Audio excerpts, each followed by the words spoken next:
Hi hello everyone, అందరికీ నమస్తే. అందరూ ఎలా ఉన్నారండి? బాగున్నారా? నేనైతే చాలా బాగున్నానండి. కాకపోతే నా గుండెల్లో రైళ్ళు అయితే పరిగెడుతున్నాయి. మా వారికి చెప్తున్నాను, నా గుండెల్లో ఉన్న రైలు తీసుకెళ్ళి పట్టాల మీదకి పంపించేసేయని. అంత టెన్షన్‌గా ఉంటుంది. బట్ మీరు చెప్పొద్దు అంటున్నారనేసి చెప్పట్లేదు. నేనెంత ఎన్ని ఆలోచనలు నా బుర్రలో పరిగెడుతున్నాయో, ఎంత ఆందోళన నా గుండెల్లో ఉందో నాకు ఈక్వల్‌గా మా అమ్మకి కూడా ఉంది. నా కంగారుని కొంచెం మా అమ్మ అయితే షేర్ చేసుకుంటుందంతే. సో, ఇదైతే సాటర్డే వ్లాగ్ అండి. 13th జూన్ వ్లాగ్ అనమాట. మా హస్బెండ్ అయితే ఈరోజు హైదరాబాద్ నుంచి నరసాపురం అయితే వచ్చారండి. ఎందుకు అంటే మమ్మల్ని తీసుకొని వెళ్ళడానికి. రేపు మేము హైదరాబాద్ అయితే వెళ్ళిపోతాము. మా వారు వచ్చేటప్పుడు నేను ఆయనకి చెప్పాను, హైదరాబాద్ నుంచి ఇక్కడికి తీసుకురావాల్సిన కొన్ని వస్తువుల్ని ఆయనైతే తీసుకొచ్చారనమాట. అందులో ఫస్ట్ వన్ వచ్చేసి ఇదండి. మా ఇంటి దగ్గర నాగలక్ష్మక్క అనేసి ఒక అక్క వాళ్ళు ఉండేవారు. తనకి 2 ఆడపిల్లలనమాట, ఒక అబ్బాయిని. సో, ఎప్పటినుంచో నేను శ్రీవల్లి అని తను చిన్నప్పటి నుంచి మా షాను వాళ్ళతో ఆడుకుంటూ ఉండేదండి. వాళ్ళిద్దరి పిల్లలకి నేను ఎప్పటినుంచో డ్రెస్సెస్ తీసుకురావాలి అనుకున్నాను. శ్రీవల్లి వాళ్ళ అక్క నీలిమకి. సో, ఎప్పటినుంచో ఇవ్వాలి, బట్టలు పెట్టాలి ఆ పిల్లకి అనేసి అనుకునేదాన్ని అనమాట. ఎప్పటి నుంచి నాకు పెళ్ళైనప్పటి నుంచి. బట్ అలా కుదరలేదండి. సో, ఇంకా వాళ్ళిద్దరు అక్క చెల్లెలకి ఇద్దాము అనేసి మా వారికి చెప్తే, ఇవి హైదరాబాద్‌లో ఉన్నాయన్నమాట. ఈ డ్రెస్ మీకు గుర్తుందో లేదో, జస్ట్ ఒక 5 మినిట్స్ షూట్ కోసం అయితే వేసుకున్నానండి. ఇవి కొలాబరేషన్‌కి వచ్చింది. ఫ్రాక్స్, కస్టమైజ్డ్ ఫ్రాక్స్ అనమాట. మనం సైజ్ చెప్తే వాళ్ళు కస్టమైజ్ చేస్తారు.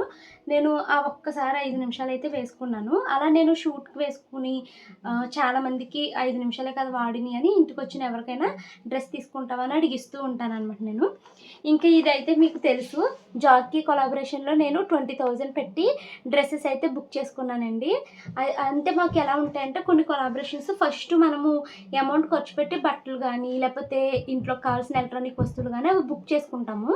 ఆ తర్వాత మనకు వచ్చిన బిల్లుని వాళ్ళకి అప్లై చేసామనుకోండి, బిల్లు రీఎంబర్స్మెంట్‌కి మనకి అమౌంట్ వచ్చేస్తే ప్లస్ ప్రోడక్ట్ కూడా మిగులుతుందనమాట. సో, అలాగా నాకు ఒకళ్ళు అప్రోచ్ అయితే ఆ ఉద్దేశంతో నేను డ్రెస్సెస్ అయితే బుక్ చేశానండి. 20,000తో 8 డ్రెసెస్ బుక్ చేస్తే ఆ తర్వాత వాళ్ళు నన్ను బ్లాక్ చేసేసారు. అయ్యబాబోయ్ 20,000 పోయినాయి, అట్లీస్ట్ డ్రెసెస్ అయినా వెనక్కొస్తాయి రావా అనుకుంటే, నేను 8 డ్రెసెస్ బుక్ చేస్తే వాళ్ళు నాకు 7 డ్రెసెస్ పంపించారు. 7లో నా సైజు ఓన్లీ ఒక్క డ్రెస్సే పంపించారండి. మిగతావన్నీ స్మాలు, ఎక్స్ట్రా స్మాలు ఇవే మొత్తం చాలా చిన్న సైజులో పంపించేశారనమాట. సో, ఇందులో మొత్తానికి 7 డ్రెసెస్ వస్తే 7లో ఒకటి నాకు సరిపోయింది. ఒక డ్రెస్ ఏమో శృతికి ఇచ్చాను, ఒక డ్రెస్ మా అఖిలకి ఇచ్చాను, ఇంకొక డ్రెస్ ఏమో మా రుతికకి ఇచ్చాను. ఇప్పుడు ఇదొక డ్రెస్ అండి. ఒక డ్రెస్ ఏమో అసలు ఎందుకు పనికిరాని డ్రెస్ పంపించారు, దేనికి ఉపయోగం లేని డ్రెస్ పంపించారు. ఒక డ్రెస్ నేను వేసుకుంటున్నాను. 6 పంపించినట్టున్నారు 8 డ్రెస్సుల్లోని. ఇంకా ఈ డ్రెస్ అయితే అసలు నేను యూజ్ చేయలేదండి. ఇదేమో వాళ్ళ అక్కకి కాలేజీకి వెళ్తుంది కదా, వేసుకుంటుంది అనేసి తెప్పించాను. ఇంక ఇప్పుడు నేను డ్రెస్సెస్ అయితే ఓపెన్ చేయట్లేదండి. ఎందుకు అంటే మళ్ళీ నేను ఈ బాక్స్లో సర్దలేను. సో, ఇవి తనకి ఇస్తాను. వాళ్ళ చెల్లికి సరిపోవు, శ్రీవల్లికి, కానీ వాళ్ళ అక్కకి అయితే సరిపోతాయి అనమాట. సో, ఇవి తీసుకెళ్ళి ఇప్పుడు మా షాను మను ఇద్దరిని తీసుకుని వెళ్ళి ఇస్తానండి. ఏంటంటే నేను ఎప్పుడు ఒకటి అనుకుంటానండి, నేను చదువుకునే రోజుల్లో ఏంటి, నా చిన్నప్పుడు ఏంటి, నాకు అస్సలు నిజంగా మంచిది, చాలా మంచి డ్రెస్ అంటూ ఉండేది కాదనమాట. నేను మీకు ఈ విషయం చాలాసార్లు చెప్పాను. నేను ఇంటర్ ఫస్ట్ ఇయర్ అలా ఉంటానేమోని, ఆ టైంలోని చిన్నారి పెళ్ళికూతురు సీరియల్ వచ్చేదండి. అప్పుడు చిన్నారి పెళ్ళికూతురులో ఆనంది పెద్దదైపోయింది. ఇంటరా డిగ్రీయో నాకు సరిగ్గా గుర్తుకు లేదులేండి. మీరు మళ్ళీ ఇప్పుడు నువ్వు ఆ ఏజా ఈ ఏజా అని ఇలా అనకండి, నాకు ఎగ్జాక్ట్గా గుర్తుకు లేదు. కానీ అప్పుడు చిన్నారి పెళ్ళికూతురులో ఆనంది పెద్దదైనప్పుడు అసలు ఎంత బాగుండేయండి ఆనంది డ్రెస్సెస్. ఆ డ్రెస్ నాకు ఒకటి ఉంటే బాగుండు, ఈ డ్రెస్ నాకు ఒకటి ఉంటే బాగుండు అని ఇలా చాలా అనుకునేదాన్ని అనమాట. సో, ఆ స్టేజ్ నుంచి నేను ఇప్పుడు చాలా మంచి మంచి డ్రెస్సెస్ని స్టైల్ చేసే స్టేజ్కి వచ్చాను చూసారా. ఇవన్నీ మేనిఫెస్టేషన్ అండి. అంటే మనం ఏదైతే పదే పదే ఊహించుకుంటున్నామో అది దేవుడు, యూనివర్స్ అంతా మనకి హెల్ప్ చేసిందంట. హెల్ప్ చేస్తే మనము దాన్ని అచీవ్ చేయడాన్ని మేనిఫెస్టేషన్ అంటారంటండి. సో, నా విషయంలో అయితే ఇది జరిగిందనమాట. సో, నేను ఇవి మా పిల్లలకి చాలా విషయాలు కథల రూపంలో చెప్తూ ఉంటాను. ఇక్కడ ఆంటీ వాళ్ళు ఉంటారు, ధనలక్ష్మి ఆంటీ అని, వాళ్ళ పిల్లలవి మాత్రం నాకు చాలా బాగా సరిపోయేవి. సో, అలా నేను అవి వేసుకుంటూ ఉండేదాన్ని. పండగల టైంలో అమ్మ అక్కడికి వెళ్ళి అడిగి తీసుకొని వచ్చేది. సో, నాకు ఇప్పటికీనండి కొత్త బట్టల మీద కన్నా ఎవరైనా ఇచ్చినవి వచ్చినప్పుడు చాలా హ్యాపీనెస్ అయితే అనిపిస్తుంది అనమాట. సో ఒకళ్ళు మనకి ఒకటి ఇస్తున్నప్పుడు అది తీసుకున్నప్పుడు ఎంత హ్యాపీనెస్ వస్తుందో, ఎట్ ద సేమ్ టైం మనము ఒకరికి ఏదైనా ఇస్తున్నప్పుడు వాళ్ళ కళ్ళల్లో హ్యాపీనెస్ మనకి రెట్టింపు హ్యాపీనెస్ అయితే ఇస్తుంది. నేను షాను మనుకి చిన్నప్పటి నుంచి అదే నేర్పుతానండి. ఎప్పుడు మనము ఒకళ్ళ దగ్గర తీసుకుని హ్యాపీనెస్ని పొందడమే కాదు, మనం కూడా ఎవరో ఒకరికి ఏదో ఒకటి ఇస్తూ ఆ హ్యాపీనెస్ని మనం ఎక్స్పీరియన్స్ చేయాలమ్మా. అది చాలా హ్యాపీగా ఉంటుంది. నువ్వు ఎన్ని డబ్బులు పెట్టినా కొనలేనంత హ్యాపీనెస్ నీకు వస్తుంది. మనం ఒకరికి ఇవ్వడం అన్నది నేర్చుకోవాలి అనేసి నేను మా షాను మను వాళ్ళకైతే చెప్తానండి. సో షానుకి చెప్పాను, శ్రీవల్లి వాళ్ళకి డ్రెస్సెస్ తెప్పిస్తున్నాను, నువ్వు ఇస్తావా తల్లి అంటే ఇస్తాను అందండి. సో ఇప్పుడు మేము వెళ్ళి వాళ్ళకైతే ఈ బట్టలు అయితే ఇచ్చేసి వస్తాను. మరి ఉన్నారో లేరో నాకైతే తెలియదు, కానీ చూసి ఇచ్చేసి వస్తానండి. సో ఇంకా మా వారైతే వచ్చారు. నేను వీడియో మాట్లాడుకోవాలి, బయట ఉండండి అంటే బయట అయితే వెయిట్ చేస్తున్నారండి. ఇంకా నేను మిషన్ దగ్గరికి వెళ్ళాలి. దేవి అక్క దగ్గర జాకెట్ అయితే ఇచ్చాను, అది కుట్టిందో లేదో తెలీదు. ఎన్నిసార్లు ఫోన్ చేసినా అక్క అయితే ఫోన్ ఎత్తట్లేదు అనమాట. తన దగ్గరికి వెళ్ళి ఆ సారీ అవి కూడా తెచ్చేసుకుని బ్యాగ్ అయితే సర్దుకోవాలి. ఇంకా షాను మను యూనిఫామ్స్ బాగా టైట్ కుట్టేసింది కదండి, దానికి వెనకాల ఏమన్నా కట్ చేపించి హుక్స్ లాగా ఏమన్నా వేయిద్దామని అనుకుంటున్నాను. ఎందుకంటే నెక్ పట్టట్లేదు, తల ఇలా పట్టట్లేదు అనమాట. సో అది కట్ చేపించి మళ్ళీ సైడ్లు కుట్లేపించి హుక్స్ అయితే వేయించేస్తాను ఇప్పుడు. సో ఇలాగ చాలా పనులు ఉన్నాయి. ఈ పనులన్నీ పూర్తయిపోయిన తర్వాత మీతో అయితే మాట్లాడతానండి. మార్నింగ్ నేను 5:30కే లేచానండి. 5:30కే చాలా వెలుతురు వచ్చేసింది అండ్ విపరీతమైన వర్షం అండి ఈరోజు. 4:30 ఆ టైం నుంచి ఇంట్లో కరెంట్ లేదు, చాలా ఎక్కువగా గాలి అవి వేసినట్టున్నాయి, అందుకని కరెంట్ తీసేశాడు. తర్వాత ఇంకా 5:30 ఆ టైంకి చాలా వర్షం అయితే స్టార్ట్ అయ్యింది. చిన్న వర్షం కూడా కాదు, చాలా ఎక్కువ అనమాట. సో నేను పొద్దున్నే అయితే లేచిపోయి ఇంకా 8 o'clock వరకు ఎడిటింగ్ వర్క్ అయితే కంప్లీట్ చేసేసాను. ఇంకా అమ్మ అయితే వాషింగ్ మిషన్లో బట్టలు వేసిందండి. ఇంకా బట్టలని తీగల మీద ఆరేద్దాము అనేసి పైకి అయితే తీసుకుని వచ్చేసాను నేను. ఈరోజు వర్షం వచ్చింది కదా, సో ఎండ లేదండి, కానీ అయ్యి బాబోయ్ ఈరోజు ఉన్నంత ఉడుకు నేను వచ్చిన ఈ 1 weekలో ఎప్పుడు చూడలేదు. అంత బీభత్సమైన ఉడుకు వచ్చిందండి ఈరోజు. అసలు ఏంటి, నా బట్టలు ఏదో నీళ్ళు మీద వంపుకున్నట్టు చెమటలతో ముద్దలైపోయిందనమాట. అంత ఎక్కువ గుమాయింపు అయితే ఈరోజు ఉన్నదండి. సో ఇంకా బట్టలన్నీ ఆరేసేసి ఒక వీడియో అప్లోడ్కి అయితే పెట్టాను. ఇంకా వీడియో అప్లోడ్ అవుతుంది అనేసి డాబా పైన కూర్చున్నాను. డైరెక్ట్గా సన్లైట్ అయితే ఏమీ లేదు, కానీ విపరీతమైన గుమాయింపు అయిపోయి నా వీపు మొత్తం స్వెట్ అయిపోయిందనమాట డాబా పైన కొద్దిసేపు ఉండేసరికి. సో ఇంకా నేను ఇక్కడ బట్టలు ఆరేస్తున్నానండి. డాబా పైన పిల్లలంతా తెగ ఆటలైతే ఆడుకుంటున్నారనమాట. ఇంకా మాకు ఆ పక్కన ఇల్లు కట్టడము చల్లదనంలా, అంటే చల్లదనం కాదు, ఎండ నేరుగా వచ్చి మా ఇంట్లో పడట్లేదు, కానీ ఆ ఇల్లు ఎత్తలేకపోతే మాకు చాలా ఇంకా వేడి మొత్తం డైరెక్ట్గా మా దేవుడి గదిలోకి అయితే వచ్చేసి ఉండేది. వంటగదిలోకి చాలా వేడి వచ్చేసేది. ఇంకా ఇల్లు వల్ల అలాగా ఎండ అయితే రావట్లేదు, కానీ ఎట్ ద సేమ్ టైం గాలి కూడా ఏమీ రావట్లేదండి. ఇప్పుడు మా ఇంటికి బాగా కిందకి అయిపోయింది ఇల్లు. అండ్ ఇంకా వర్షం వస్తుంటే ఇంకొక ప్రాబ్లం ఏంటి అంటే మాకు సీపేజ్ అయిపోతుంది అనమాట. వర్షము దేవుడి గదిలోకి బెడ్రూమ్లోని మంచం మీదకి ఇలాగ వచ్చేస్తుంది. ఇంకా నేను బట్టలు అవి ఆరేసి కిందకు వచ్చేసరికి అమ్మ అయితే పప్పు మెంతికూర అయితే వండింది. అమ్మ ఏం వండాలని అడిగిందండి. నాకు పప్పు మునగాకు తినాలనిపిస్తుంది అన్నాను. సో అందుకని పప్పు మునగాకు వండింది, మెంతికూర కాదు, పప్పు మునగాకు అయితే వండింది అనమాట. మా ఆయన ముందు వేసుకుని అంటే నేను చూడు బాగుంది. నల్ల పింక్ పొడియాలు చూడండి, ఈ బంగాళదుంప పొడియాలి తల్లి. మా అమ్మ జనాలు ఖాళీగా ఉండి యూట్యూబ్లో వీడియోలు చూస్తూ ఉంటుందండి.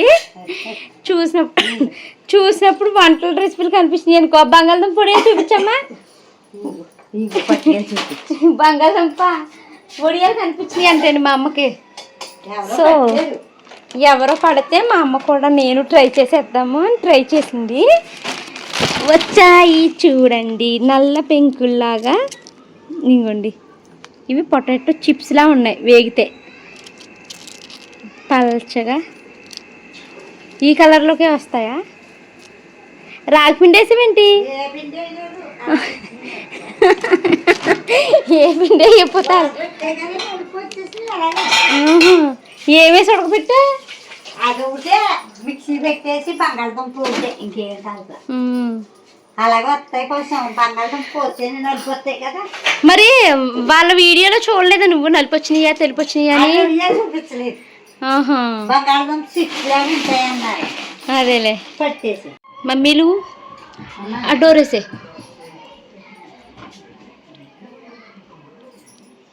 ఇగో ఈరోజు నీది పచ్చడి వీడియో పెట్టాను. పచ్చడి అన్నం తినిపించావు కదా నీకు. అమ్మ మీ నవ్వు ఎంత బాగుందో, విలేజ్ లైఫ్లో ఉన్న హ్యాపీనెస్ ఇంకా ఎక్కడా ఉండదేమో అమ్మ. మిమ్మల్ని చూస్తుంటే మా అమ్మ ఇప్పుడు గుర్తొస్తుంది, ఎప్పుడు గుర్తొస్తుంది. అమ్మ ప్రేమ ఎవరు ఇవ్వలేరు. భవానీ, నీకు ఎప్పుడు టెన్షన్ వచ్చినా అమ్మని గుర్తు చేసుకో, హ్యాపీగా ఉంటావు. మౌనిక గారు కామెంట్ పెట్టారు. మౌనిక బలసాని, నీ పచ్చడికి ఈరోజు బోర్ మంది. మీ అమ్మ నవ్వు చాలా బాగుంది, నువ్వు చాలా లక్కీ అక్క, ఎంత బాగా చూసుకుంటారో మీ అమ్మ. లవ్ యూ అమ్మ, మీరు ఎప్పుడు హ్యాపీగా ఉండండి అనేసి షేక్ ఆయిషా గారు పెట్టారు. ఇది టమాటా పచ్చడి రెసిపీ చెప్పండి అని ధనలక్ష్మి గారు పెట్టారు.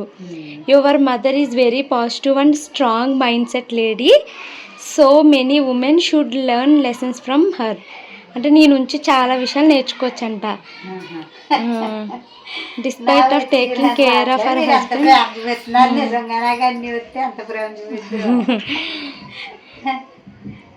బాగా చేసే పచ్చళ్ళు, నీకు చాలా ఓపిక ఎక్కువ అనేసి పెట్టారు. హాయ్ భవానీ అక్క, చాలా ఇష్టంగానే చేస్తాను, ఓపికగానే చేస్తాను. మీ అందరికి అంత ప్రేమ చూపించినందుకు ఐ లవ్ యూ బంగారం. మీ అమ్మ ఎంత మంచిదో అని పెట్టారు. అవును, మా అమ్మ చాలా మంచిది. అమ్మ భవానీ, నీకు పచ్చళ్ళు పెట్టడం రాదా, తాలింపు కూడా పెట్టడం రాదా? తాలింపు పెట్టావు కదా, నేను పెట్టలేదు అనేసి. భవానీ గారు అందరికి బాగా కుదరదు రా అంటే భవానీ ఇంకా అలవాటు అవ్వలేదు కదా, తర్వాత చేసుకుంటుందేమో. మరి ఇంకా అమ్మలేకపోతే తర్వాత తప్పదు. మీ అమ్మగారు నాకు చాలా బాగా నచ్చారు. తన స్మైల్ కూడా చాలా న్యాచురల్గా మాట్లాడుతున్నారు. మన గోదావరి జిల్లాలు అంతేనే అదొక ఆప్యాయతగా ఉంటారు. మాది భీమవరం. జ్యోతి పొత్తూరి గారు పెట్టారు కామెంట్. జ్యోతి కొత్తూరి గారు ఆయమ్మ మీకు కూడానే. అమ్మ అలా ముద్దలు కలుపుతుంటే నా నోట్లో నీళ్లు ఊరుతున్నాయి, మరి నాకు లేదా పచ్చడి ముద్ద అనేసి పెట్టారు. వీళ్ళు భీమవరం కాదు, లైమినా కోర్ ఇచ్చే.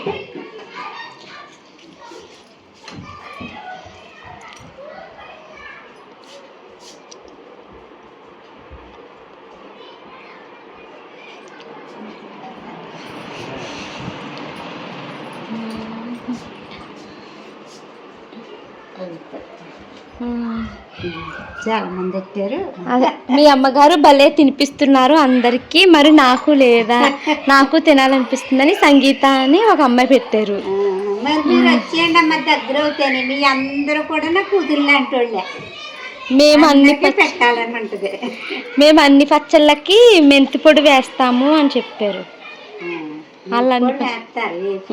నేను మర్చిపోయింది, దీంట్లో మెంతి పొడి వేయాలి. మీ అమ్మ లాంటి అమ్మ దేవుడు అందరికీ ఇవ్వడు. You are so lucky Bhavani, love your mother అని పెట్టారు. థ్యాంక్ యూ అండి. Hi Bhavani sis, always be happy, yummy yummy పచ్చళ్ళు. అమ్మ హాయ్ బంగారాలు అని చెప్పారు. నువ్వు కూడా బంగారం అమ్మ, నాకు మా అమ్మ గుర్తుకు వచ్చింది అని పెట్టారు. దేవి శిరీష గారు హాయ్ అమ్మ, మిమ్మల్ని చూస్తే చాలా బాగుంటారు అమ్మ అని పెట్టారు.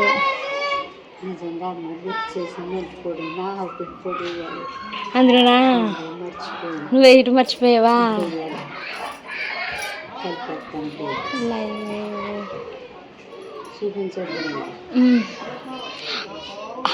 అమ్మగారితో హాయ్ చెప్పించండి please, my name is money.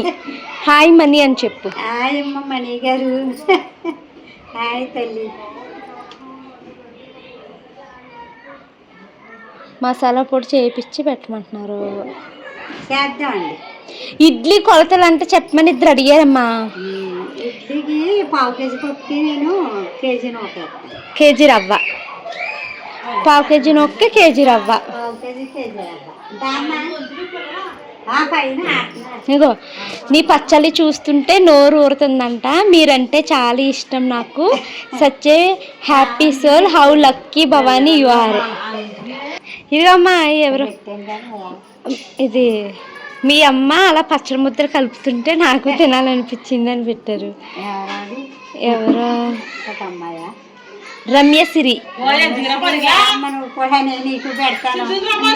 అంతే.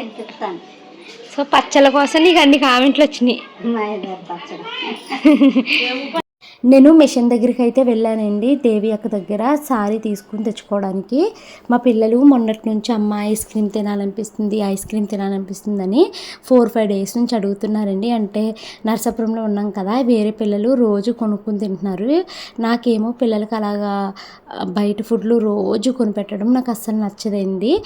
వద్దు అని ఆపుతూ వచ్చాను. ఇంక ఈరోజు పాపం క్రేవింగ్స్ ఎక్కువైపోయినట్టున్నాయి, తినాలనిపిస్తుంది అంటే ఇంకా వచ్చే దారిలో నేను ఐస్ క్రీమ్స్ అయితే కొనమంటే మా వారు కొన్నారన్నమాట.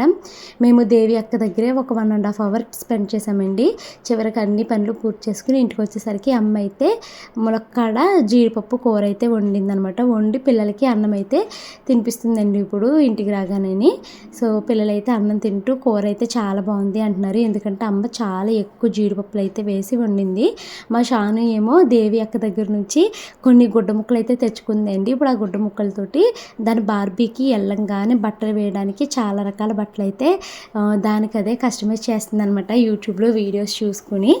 సో ఇంక ఇదిగోండి మేము అమ్మ వండిన కూర అది వేసుకుని డిన్నర్ అయితే పూర్తి చేసాము. ఈరోజు మేము డిన్నర్ తినడానికి చాలా లేట్ అయిపోయింది. ఎందుకంటే వచ్చి రాగానే అమ్మ మాకు పచ్చడి ముద్దలు తినిపించింది అనమాట. మీరు ఇందాక కామెంట్ పెట్టారు కదండి మెంతి పొడి వేయలేదు అనేసి. అమ్మకి మర్చిపోయిందంట, అయ్యో మెంతి పొడి వేయలేదు అని గుర్తుకొచ్చి మళ్ళీ మెంతులు పొడి చేసి వేసిందనమాట వేగించి. సో అప్పుడు పచ్చడి మళ్ళీ కలిపిందనమాట తిరిగి. సో పచ్చడి ముద్దలు తినిపించేసరికి ఇంకా మాకు ఆకలి వేయలేదు. సో ఇంకా మేము లేట్ అయ్యింది. నన్ను కలవడానికి తెలిసిన వాళ్ళు ఒకళ్ళు అయితే ఇంటికి వచ్చారండి. వాళ్ళు వస్తూ పచ్చి మామిడికాయలు హైదరాబాద్ తీసుకెళ్ళి బావని ముగ్గుతాయి అనేసి తీసుకొని వచ్చారు. థ్యాంక్ యూ సో మచ్ అండి. సో ఇదండి ఈరోజు వీడియో. ఇక్కడ నుంచి మళ్ళీ హైదరాబాద్లో డైలీ రొటీన్స్ అయితే వస్తాయండి. పిల్లలకు కూడా ఇంకా స్కూల్ అయితే స్టార్ట్ అయిపోతుంది కదా. ఐ హోప్ మీకు ఈ వీడియో నచ్చింది అనుకుంటున్నాను. ఈ వీడియో నచ్చితే లైక్ చేసి కామెంట్ చేయండి.